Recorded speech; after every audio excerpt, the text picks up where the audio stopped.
Today's our final day talking about the image of a gate, and I want to close with Matthew 7 verses 13 and 14.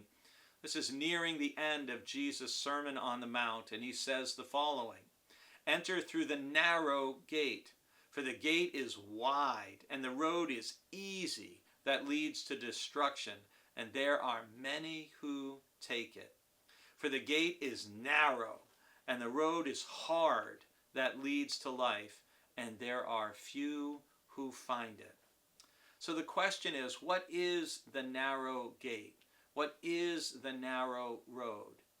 And to me, I believe the answer is, it is the gate and the road of obedience.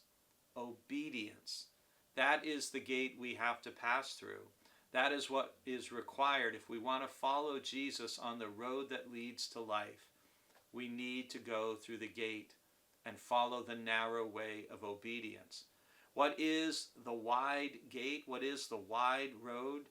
Frankly, it's doing whatever I want to do. That is the wide and easy path, Jesus is saying, that so many people take. I'm going to do whatever I'm going to do. And I don't care what anyone else thinks. I don't care what God thinks. I just want to do what I want to do. Jesus is saying that's the wide and easy path that leads to destruction. And if we want to enter through the narrow gate, if we want to enter through the gate who is Jesus, it requires on our part obedience. Obedience to Jesus' teaching in all of its completeness.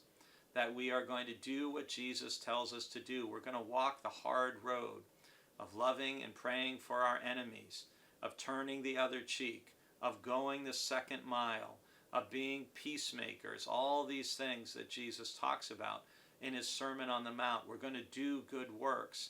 And when people say anything about them, we're going to give glory to our Father who is in heaven. Throughout Matthew's Gospel, we're going to see that the narrow gate and the narrow road that leads to life is the road of faithful obedience to all that Jesus taught. And that's why Matthew ends his gospel with the Great Commission, when the disciples are told to go and to make disciples of all nations, teaching them to do what? To obey everything that I have commanded. In other words, to enter the narrow gate and to walk that narrow road of obedience, which leads to joyful, abundant, eternal life. So, that's the choice that all of humanity faces. Am I going to take the narrow gate of obedience?